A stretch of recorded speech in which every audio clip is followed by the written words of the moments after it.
Jets will punt from left to right, and a right-footed punt is sent down the far side. Backpedaling is Davis. The catch on a squat at the 12. Breaks a tackle 15 up the middle of the 20. Down the near side 50. He's going to go. The 20, the 10. They'll chase him, but they will not catch him. It's a punt return touchdown. In the shotgun formation, 3 wide, looks into a nickel. There's the shotgun snap, a 4-man rush. Pocket crumbles, he's hit. Ball joint free. It's loose, and it's a fumble at the 50, and it's recovered by Bosa. It's recovered by the Chargers. First and goal in the gun. Herbert got the snap, hands to Eckler, knocks his way in over the guard. Touchdown.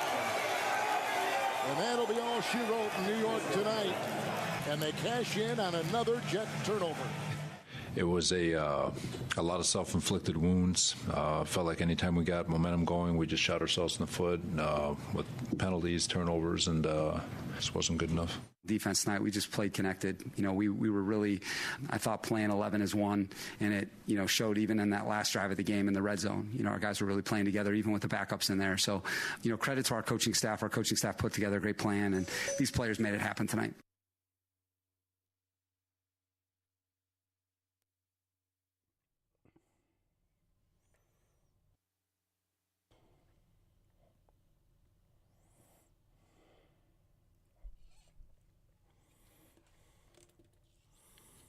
Good morning, Kansas City. This is the Border Patrol on Sports Radio 810 WHB. It's Tuesday, November 7th. It sure the hell isn't Tuesday, November 11th. But it's Tuesday, November 7th, 2023. Stephen St. John in Kansas City with Marco Marquez, who apparently has no idea what day it is, and Marissa the intern. What's that all about? Dude.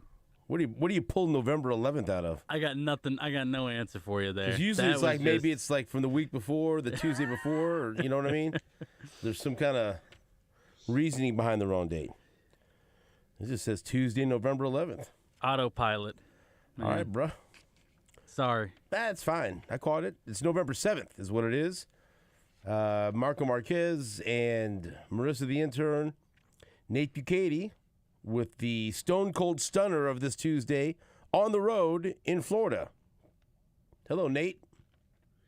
Good morning. Good morning. Nate Bukaty. Good morning to you. How are you? Oh, I'm great. Just fantastic. Good morning to this. Yeah. We'll talk to Lance Leipold, head coach of the Kansas Jayhawks at 6:30. We'll talk to Joe Valerio, former Chiefs offensive lineman at 7:30. Mark Boerichter, former Chiefs wide receiver, will be with us in the 8 o'clock hour. And then Jeff Chadilla from NFL Network and NFL.com will be with us in the 9 o'clock hour. So lots of football talk for you between now and 10 o'clock. There you go. There you go. Last night, Monday Night Football. All right. Well, the Chargers get a victory. They needed that. The Chargers get a win over the New York Jets. Not a super exciting game to watch last night, especially if you're a Jets fan and if you had to sit through that offensive performance by the team wearing green. 27-6. The Chargers snapped the Jets' 3-game winning streak with the victory on Monday night. And they held Zach Wilson and that high-octane offense to just 6 points. So, tough one for Robert Saleh, who I no longer root for. How about that? Right. A little too mouthy for me. And there's talk of embarrassing quarterbacks. So, although, hey, you know what? There's another one for his book. Justin Herbert only was 16 of 30 for 136 yards and no touchdowns and no interceptions. And Austin Eckler was held to 14 carries for 47 yards, although he did have a couple of touchdowns. And Keenan Allen, 8 for 77 yards, and nobody else had more than 2 catches.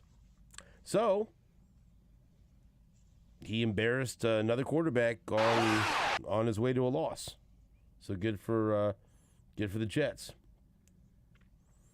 And you look at the box score and you wonder how it's 27-6. Well, Zach Wilson lost 2 fumbles. Garrett Wilson lost a fumble. So that'll do it to you. That will, as we've seen, turnovers could be the difference in a football game. But the Chargers win against the Jets. Now both of those teams are 4-4. And I don't know if either one of those teams is going to be in the playoffs. My guess would be I'll stick with my no on the Jets, and I'll say maybe with the Chargers. I mean, now that the Chiefs are heading into the bye week and they have 9 games behind them, it's not a bad time to pause and take a look at what the playoff race looks like. The Chiefs, again, despite their surprising loss to the Broncos, they have a commanding lead in the AFC West at 7-2, while the Chargers are 4-4, the Raiders are 4-5, and the Broncos are 3-5. And so all 3 of those teams are still in it, but they've got lots of work to do. But there is, the AFC, except for the top teams, is a jumbled mess. The AFC South, the Jags are 6-2. And then you got the Texans 4-4, the Colts 4-5, and Tennessee 3-5. The only team that I like there with the upside of possibly being able to make the playoffs, shockingly, I would not have said this at the beginning of the season, the Texans, because they have an absolute stud at quarterback in C.J. Stroud. And so I will not limit them because, and look, hey, they went on the road and beat Jacksonville.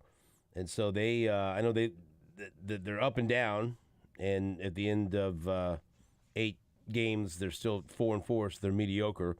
But what I saw from C.J. Stroud throwing for 470 yards and 5 touchdowns and a fantastic last-second drive to beat Tampa, I mean, who knows what Houston could do because he's got a couple of really good young receivers. It looks like he's one of the next stars or the next star at quarterback. So I won't limit them. Who knows? They probably won't make the postseason, but that's the only other team that I would circle there in the AFC South just because of quarterback play. Will Levis, don't like him enough. Richardson's gone with the Colts, so I don't think Gardner Minshew's going to take them to the playoffs. Then you get to the North, and everyone's alive. That's an incredible division with the Ravens on top at 7-2, and then the Steelers and the Browns and the Bengals are 5-3. I think the Bengals are clearly better than the Steelers and the Browns, although the record is what it says it is. But I think the Ravens and the Bengals are both Super Bowl contenders, and I think right now if I had to pick, I would say the Bengals and the Ravens are the 2 best teams in the AFC behind the Chiefs. And then in the AFC East, the Dolphins are 6-3, the Bills are 5-4, and then the Jets 4-4. Damaging loss for the Jets last night.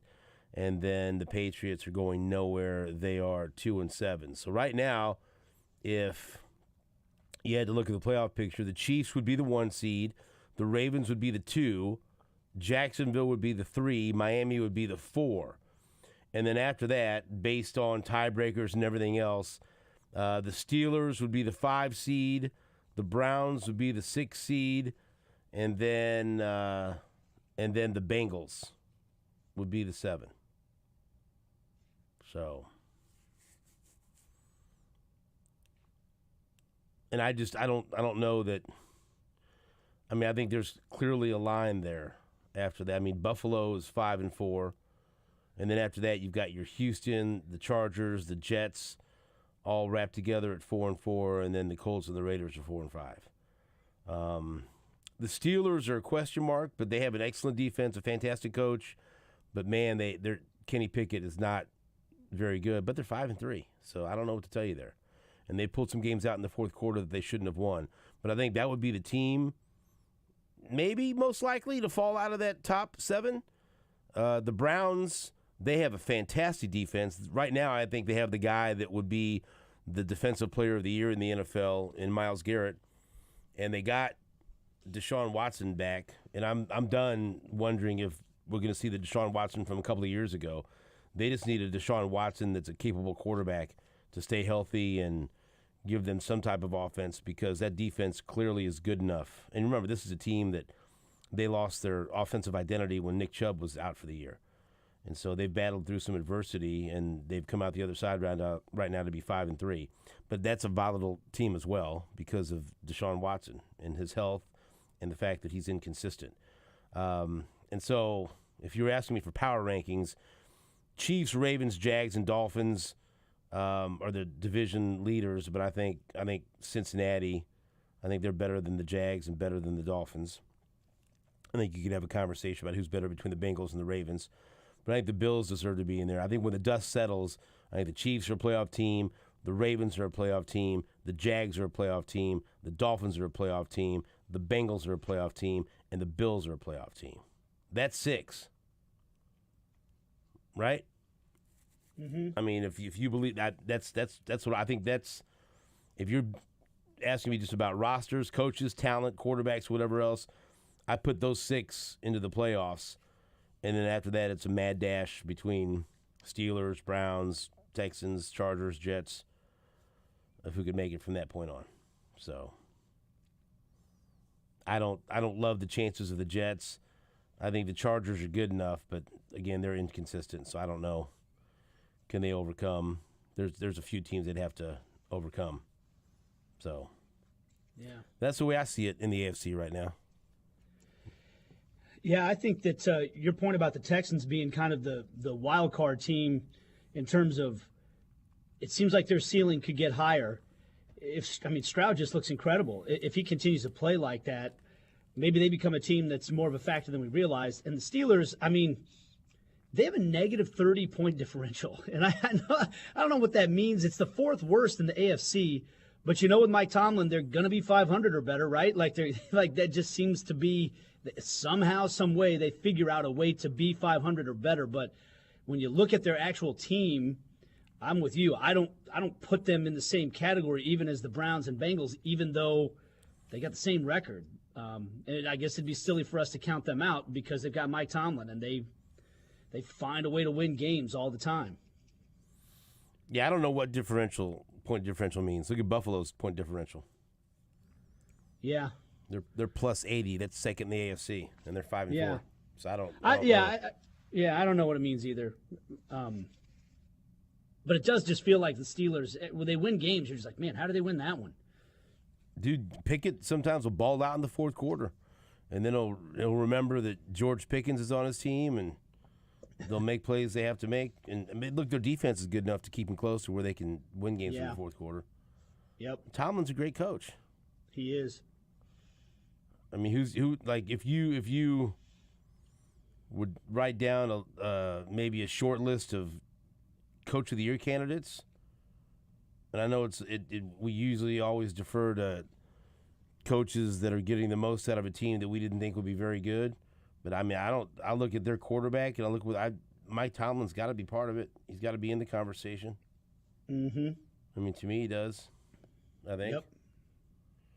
For sure. Because that doesn't. When I watch them, that they never really look like a playoff team. Right. When I'm watching them, D'Amico Ryans maybe, depending on what Houston does. Did you think Houston would be 4-4 and they'd be in the conversation? No. No. I didn't realize Stroud was going to be this good. I thought he had promise, but I expected him to go through rookie struggles like most of the young quarterbacks that go to bad teams do. Well, he's doing things that, he's unbelievable. Yeah. He's unbelievable. This weekend was that game, that witching hour on Sunday, between that game and the Vikings game going on at the same time was wild. Yeah, man, I totally blew it on my fantasy football team and I forgot to make necessary changes. I had looked at it like on Wednesday or Thursday, but my schedule was just weird, and so and Sunday I watched the Chiefs game, and then I felt like garbage, and so I right after the Chiefs game I kind of took a little nap, and so I didn't change my lineup. and I was gonna put Sam Howell in for C.J. Stroud, and I forgot, and so C.J. Stroud was in, and he scored 51 in my fantasy league. And I was looking at, and I was seeing like what he was doing, and I honestly couldn't remember. I said, "Oh, did I take him out?" I didn't remember. And then I clicked on my live scoring. Oh my God, he's in, and I screamed because my team sucks because I was stupid and I picked Aaron Rodgers to start the season, and he lasted a drive. You know what I mean? Yeah. And it was just like this league that I'm in puts some weighs quarterback so heavily. I think it's 6 points for a touchdown pass. It's just like if you know, and then I had to pick up scraps at quarterback because everyone had not only one but two quarterbacks. I had stupid Kenny Pickett as my backup because I didn't think I'd ever use him, you know, so I'll just take him, you know, take a shot on the upside. Yeah. And so I had to pick up Stafford, Howell, but I picked up C.J. Stroud after week 1, and I've kind of used him from time to time, and I had him in, and I left him in, so now he ain't coming out. I have Kyler Murray sitting on IR. And now the Cardinals have announced that if all goes well in practice, he's going to make his return and play on Sunday against the Falcons. So now I'm a very dangerous team with a horrible record, you know. Now I got C.J. Stroud and Kyler Murray, so let's go. Man, both my fantasy teams are terrible this year. Yep. Sadly, one of them is because I took Mahomes in the first round. He's not having the kind of fantasy year we're used to. Try taking a quarterback that played one drive. Well, that's who I took in my other league. It's been a disaster this year. Yeah. Adam Schefter just posted a video of Charger safety Derwin James asking Aaron Rodgers after the game, "Hey, when you coming back?" Rodgers responded, "A few weeks." You believe it? No. Nope. I guess what's a few weeks? I don't know. Look. It's unlikely, and the odds are against him, so I'll just pick no. Yeah. Because the odds are in my favor. But could he? I don't know. No idea. Do you think he's coming back? I don't know. I mean, maybe it depends on what the Jets do the next few weeks. I mean, like if they're out of it, you're really going to put that guy out there with some experimental surgery and see, that's the thing. I don't think they're going to be out of it because it's just it's everything's muddled right there. You know. Yeah. It seems like they can. Well, that's why last night was a big loss. Yeah. That's a team like going into that they've won 3 in a row. The Chargers are not great. They're okay, and you feel like you're at home. It's on Monday Night Football. You win that game. And then you're 5-3, and you're feeling great, and then you've got head-to-head against the Chargers if it comes down to that for a playoff spot. But now just think about it. So now head-to-head against the Chargers, they're out because the Chargers beat them head-to-head, and they got the same record at 4-4, and they're just it would have given them at least a little bit of breathing room, and enough to at least suggest for the next month they're going to be in it or within a game of it. That was a big loss for the Jets last night. Yeah. And any thoughts that maybe their offense was starting to pick up some traction and Wilson was starting to make some improvement has to be thrown out the window. And they still got to play the Dolphins twice, the Bills once more, the Texans, the Browns. I don't know, man. But I wouldn't rule, like you said, I wouldn't rule it out. He's out there saying he's going to be back in a few weeks, so I guess anything's possible. DraftKings Sportsbook odds for Aaron Rodgers comeback player of the year was at plus 9,000 before week 8. Now it's at plus 3,500. So Vegas to win comeback player of the year this year. I mean, if he comes back and plays and finishes out a season, does he automatically get that award? I don't know. If New York doesn't make the playoffs or not. I guess I'm used to comeback player of the year being somebody who came back from something from last year. Right. But but if he came back from a torn Achilles in season, does that launch him already up to the favorites? I get it depends on how he plays. If he goes out there and they keep scoring 6 points a game, I don't know. But I guess you would assume that their offense would get a lot better if he comes back no matter what he looks like. It would have to, wouldn't it? I mean, it can't get worse, can it? What was Cam Akers' timeline last year? I don't remember. He came back a lot sooner. You saw he tore his Achilles again. Yeah, he came back for that. Was it the Super Bowl against the Bengals? Was when he came back. But one of the things about Rodgers, and you pointed this out way back when I was drinking the Kool-Aid at the beginning of the season on the Jets, that offensive line, man. I mean, Zach Wilson's not good, but he's running for his life, and at least he's young and spry and can run for his life a little bit. He kept some plays alive yesterday that I don't know that Aaron Rodgers, even before the Achilles, could at this stage in his career. Coming back from an Achilles, how mobile is he going to be with that offensive line in front of him? That's what I would be worried about in terms of putting him back out on the field. Akers tore his Achilles in July of 2021, and then he got back on the field for the final game of the regular season.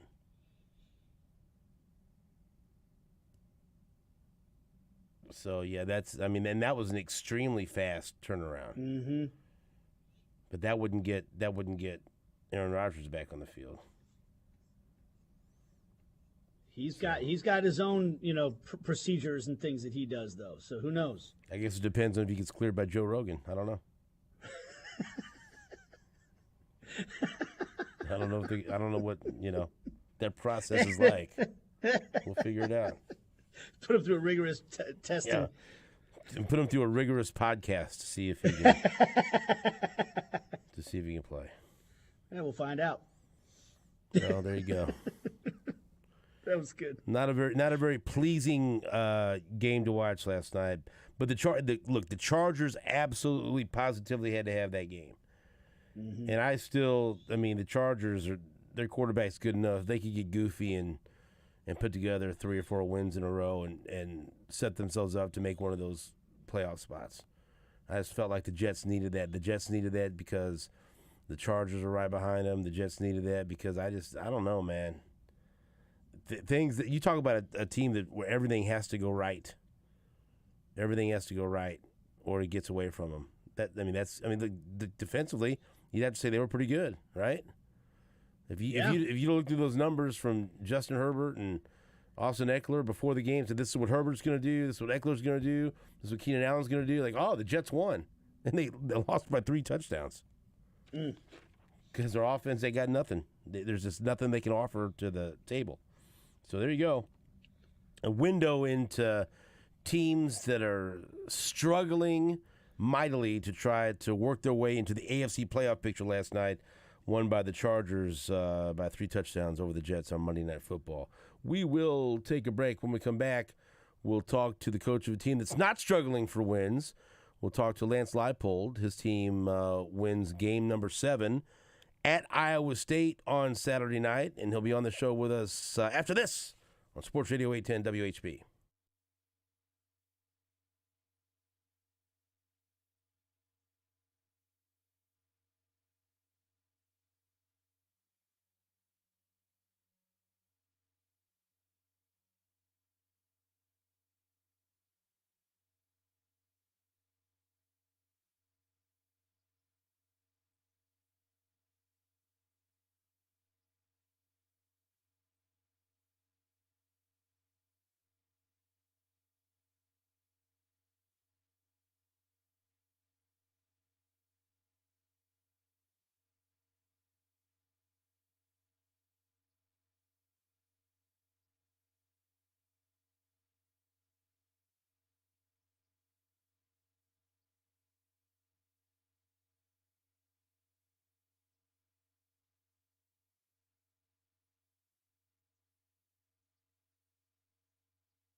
Welcome back to the Border Patrol on Sports Radio 810 WHB.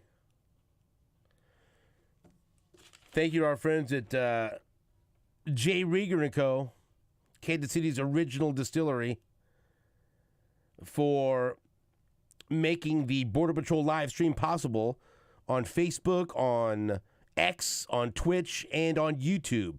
So you can watch us on any of those platforms on the live stream for the first hour from 6 until 7 o'clock, thanks to Jay Rieger. Visit jriegerco.com for more details. And how about this? I've been teasing this, because I like to tease people. I'm going to have some fun on Thursday night. Marco, you're invited. If you want to bring your dad down, you might like this. Are you leaving? You gonna be gone? No, I'll be in town. I'll be in town still. All right. Let's hear it. So I'm going to do a live recording of Hot Mic with SSJ down at J. Rieger & Co. Distillery Thursday from 5 until 7. And it's going to be, well, how about this? Mizzou fans, delicious news for you. I'll spill all the details on Thursday. On Thursday. For this week's Hot Mic with SSJ podcast. You can come down and we've got some delicious news to share that Tiger fans are going to love. And so we're going to do a podcast and tell some stories with some former Mizzou players. So I have Brock Christopher, Andrew Jones, Jarrett Sutton, and I believe Tony Temple has agreed to come down there. So they're going to be down there with me. And we're going to sit around on the hot mic, and I'm going to ask them stories. You know, don't hold nothing back. I'll maybe ask Tony Temple some recruiting stories and some stories about his career. Jarrett Sutton, and I believe Jarrett Sutton and Andrew Jones used to room together for a while. Remember, Andrew Jones was a highly touted tight end that played for Gary Pinkel, but then he also played basketball. And so one of the few guys like Justin Gage that played both football and basketball for Mizzou. And then, of course, Brock Christopher, who was an excellent linebacker for Gary Pinkel at Mizzou. And so we're going to tell some stories and have a special announcement about something from Jay Rieger that Mizzou fans are going to want to get their hands on. It's going to be very exciting. And we'll also preview that game against Tennessee. So plan on coming down to Jay Rieger on Thursday from 5 until 7 with a live recording of Hot Mic with SSJ with me, Brock Christopher, Andrew Jones, Tony Temple, Jarrett Sutton, and hopefully you, if you're a Mizzou fan, you got to be there, and we'll find out something exciting released from Jay Rieger for Mizzou fans everywhere. And we'll do that Thursday at Jay Rieger from 5 until 7 o'clock. I hope you can make it down there. And even if you're not a Mizzou fan, they're going to have food, they're going to have drinks, they're going to have fun. Come on down and celebrate. We'll get the weekend started early at Jay Rieger this Thursday night right here on Sports Radio 810 WHB.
on Sports Radio 810 WHB. Let's say hello to Coach Lance Leipold of the Kansas Jayhawks. Coach, good morning. How are you? Good morning. Great to be with you guys. Doing well. How are you? Doing very well. Congrats on the 28-21 victory over Iowa State. How did it feel to get a win up in a very, very difficult place to get a win up in Ames? Yeah, it feels really good. Obviously, turning the page here, but that was a good night, a big win for us. Like you said, tough place to play, good football team, and came down to the last possession again. And we found a way to execute and run the clock out. So again, I think our team has taken another step in its growth and finding a way and we put ourselves in a nice position here down the stretch. Nate Bukaty, you're on with Coach Leipold. Coach, congratulations again. I know you're turning the page, but I as a KU fan who was on the sidelines in 2008, the last time Kansas won in Ames, Iowa, I just want to say that it's awesome to see you keep knocking things down. And I know you talked about that before the game, that what happened last time you guys had played in Iowa was a big motivating factor. And I'm curious how much you talk to the team about the opportunity to do things that haven't been done in the program for a long time. Is that something you sell to the players getting ready for each of these games?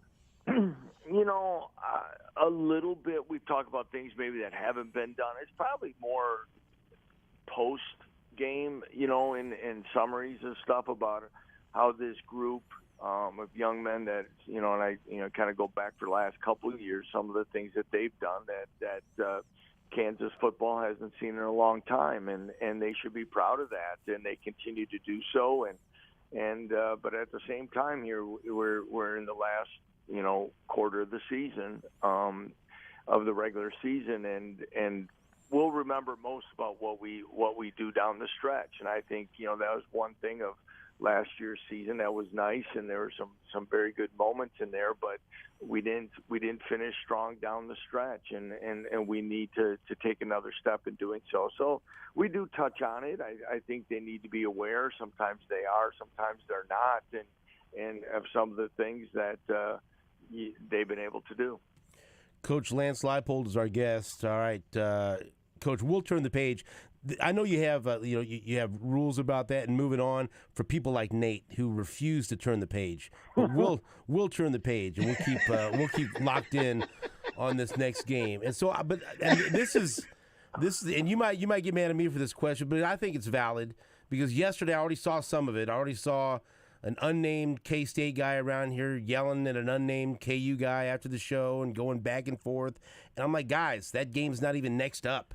KU's got Texas Tech, but when you have a game that's looming, and this Sunflower Showdown is going to be gigantic, and it can't wait for that. But you've got a good Texas Tech team coming in.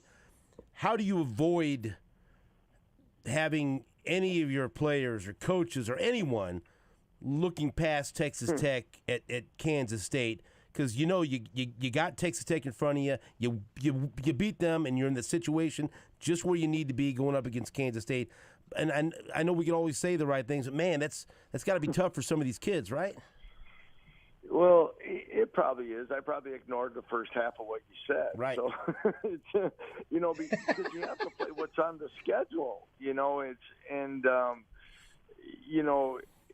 It can be a big game, but it'll sure be tainted in 10 days, 12 days, whatever, if we don't play well this week. And I'm sure Chris is saying the same thing in Manhattan. So you got to make sure you stay focused. Texas Tech's a team that, we play. We had a chance to win down there last year. I don't think we played our best football. Another team, of course, in 21, I think got after us pretty big here. So again, we have to, and that's where you have to rely on the upperclassmen, the experience of our football team, the daily approaches that we talk about in season, out of season. I don't know, when I'm down a hallway or in a position room or on the practice field, I feel pretty confident that I don't hear people talking about that game. Sometimes, as fans and alums, whatever it may be, we have a tendency to go from A to C, but without making sure we get to B and do it in the right process. So that's great. It's exciting, but our responsibility, our film study, our talk is all based on what we have to do to get our 8th win this week at home. Nate Bukaty. And, Coach, I promise I was not the unnamed KU person in the hallways. I wasn't even in the building yesterday. Right. I'm focused on this week. You said something there about, not closing out the season the way you wanted to last year and that's a big priority this year. And I'm curious, when you go back and evaluate things, did you identify a couple of things that you want to make sure are key to having that good closeout this year to make it different from a year ago? Well, I think it goes back to we look at everything, to be honest, sometimes it's the way we practice. Sometimes it's the health of the football team. Sometimes it could be, of course, execution. And of course, it starts with the game plan and routines that start with the coaching staff. It's not like this area, this person, this was it. It's holistic, as we always talk. So we've got to be able to stay strong throughout it. And we're looking at ways to kind of adjust, tweak, and make sure that we're at our best. And and everybody balances that, I think. But I do know there's versus a year ago where we've played better in these last couple games here than we did a year ago at this time. And with that, then becomes confidence and a little bit better bounce in our step, and the hill's not quite as steep. So we can hopefully build on this. And I know that these last 2 games especially has continued to give our locker room the confidence in all 3 phases that we're able to find ways to win games now in close games, home or away. Lance Leipold is our guest. All right, Texas Tech is the next opponent. That's 11 a.m. right here on Sports Radio 810 WHB. They are coming off a 7-point victory over TCU. And so after looking at Texas Tech, what do you see from the Red Raiders? What do you expect on Saturday? Well, yeah, they played Thursday night. So, again, we're talking about being fresh down the stretch. They may be the fresher team, at least on days of rest coming into this. But they were a team that many picked to kind of be a dark horse contender for the championship. Probably a much like K-State, kind of rose last year. Some early injuries and some close losses kind of derailed that a little bit. They've gotten healthier now. They're still missing their quarterback, but their second-string quarterback had gotten hurt as well, Morton, and now he's back playing. So they're getting healthy again now, and this is a athletic defensively. They're physical, but they have their defensive ends are 6'6", 6'4", athletic guys off the edge, replacing a first-round draft pick. But at the same time, they've reloaded really well. So execution, again, is going to be a challenge. We didn't run the ball as well as we wanted to last week, so I think offensively that'll be a good point of emphasis as we approach practice here in about 2 hours. We're visiting with Kansas football coach Lance Leipold. And, Coach, you talked about growing in confidence in all 3 phases of the game. I know you've spoken about the issues with the kicking game here of late. And, look, we've saw it around college football. You're far from the only program that has to deal with some of these issues right now. But I'm curious, when you're trying to sort out, how to rotate, who's going to kick when, and not trying to put a pressure on a guy that if he doesn't make the kick, he's going to be pulled out. How do you balance those types of things in a situation where you're in the middle of a season like this? I'm glad you slid in that we're not the only school that has that problem. It can be, sometimes it's rhythm. Sometimes it's, as you say, I said this yesterday, it can be, I don't know if it's good analogies or not, but it could be your golf swing, or it could be like a baseball player who can, he's on a tear and hits, 350, 400 for a week, and then the next week he can't put the ball in play. Or your golf shots, you play 3 holes really great, the ball's right down the middle, and then all of a sudden, So you got to find that the rhythm and sequence, and a lot of it can be confidence. Seth Keller has battled some minor things, and he's worked through those. Owen Pipagertis is a guy who's a raw talent with a really strong leg, and we'll continue to use him for sure, minimally in long field goals, and we'll continue to evaluate how we'll use both on PATs and then short field goals. And you made an interesting point. When we think about this, we just think about the effect it has on the kickers, but there's a big burden that's placed on the long snapper and also the holder when there's a couple of different kickers, and so that's one of the things that, like, as fans, we're just watching. We don't always think about that. Right, and in our case, one's right-footed, one's left-footed, and Graydon Addison's our backup punter's our holder, and he holds for both. Some years we've had a different holder, but he's the best for both sides. So, and that is a little different. And a couple that we've had an issue with, there was some timing issues that wasn't on the kicker, but of course they all show up as missed extra points or whatever. So. We were on a really good stretch, and now the last couple it hasn't been as much. And I know we worked on it yesterday. It'll continue to be part of today's practice in different situations, and I'm confident we can get it straightened out here. And then the other thing, guys, is as we know, and you go back 2 weeks ago or whatever, when the weather changes, the ball carries differently for punters and kickers, all those things. And we haven't really even had windy games yet, so we got to add that into the equation somewhere probably here down the stretch. But it's the same for everybody, and we got to find a way to work through it and be better at it. To go back to something on the positive side when it comes to that confidence, Coach, I saw your comments about Jason Bean and the way he seems to be carrying himself, since the big win he got a couple of weeks ago, coming up with a couple of big conversions again this week. And confidence can make such a huge difference for any player, but particularly at the quarterback position where you're making decisions all the time.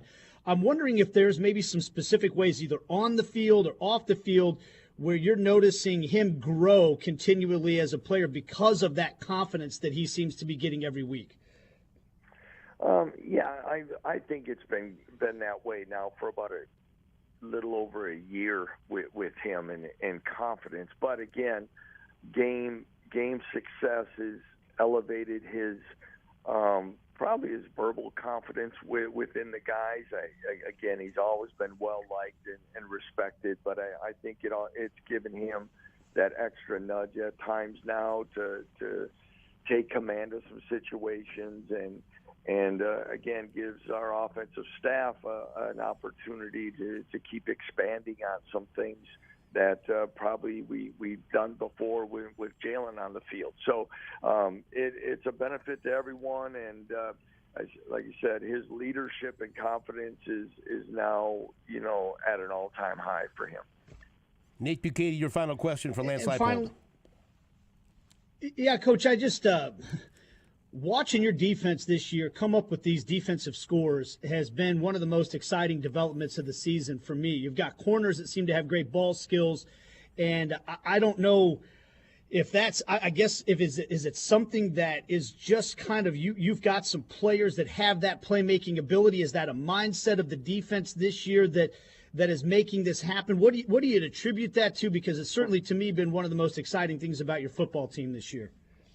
Yeah, I don't want to jinx it because, sometimes we've talked, we haven't had turnover in so long and some things like that. Sometimes they just go in good stretches. But, especially in the secondary, that's a group of guys that have played a lot of college football now. And they see a lot of things. Things get tipped off. They do film study, practice, understanding, confidence of breaking and going to make a play. Melodots' play on Saturday was a ball that was mistimely thrown, but again, opportunistic, and he makes a play and he makes something big happen. There's nothing in front of him, so there's 2 weeks in a row the same guy makes a big play. That's pretty special. But like I say, it's exciting. It's momentum changing and confidence building and all those different things that we continue to need, and we're going to need those down the stretch. All right, Coach, good luck on Saturday as your team hosts Texas Tech. Everyone can listen to it right here on Sports Radio 810 WHB, and we will talk to you next week. All right, guys, thanks for the opportunity. You have a great week, and rock chalk, everyone. That's Coach Lance Leipold, who joins us every Tuesday right here on Sports Radio 810 WHB.